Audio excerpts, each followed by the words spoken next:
before I started working with you, actually, right? I was in Hawaii. I was looking to flip properties.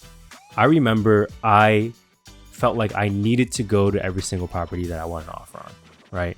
And I had a realtor. I would go out there with them, look at all these properties. And in hindsight, I was just kind of like wasting time, because in the end, I didn't know what the rehab was going to be. The realtor didn't know either, right? Even though this person was an investor themselves, but they weren't willing to give me an estimated rehab amount, right? Because that would cross some lines or whatever. And I just didn't know what I was really doing, right?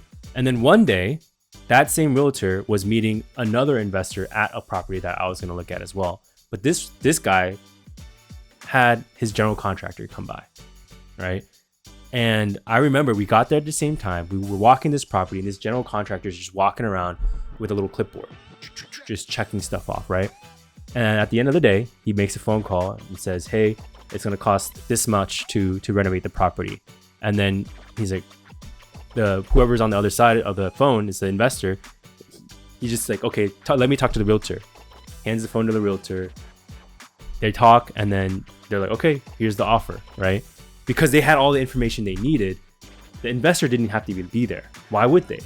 They don't know how to bid out a rehab, right? But the general contractor does. So that person sent an expert out there to do their job, essentially. They had all the information they needed to write an offer, versus myself, where I didn't have that expertise, but I still felt the need to go out there. Once that clicked in my brain for me, I realized, wait a minute, I don't even have to do this anymore.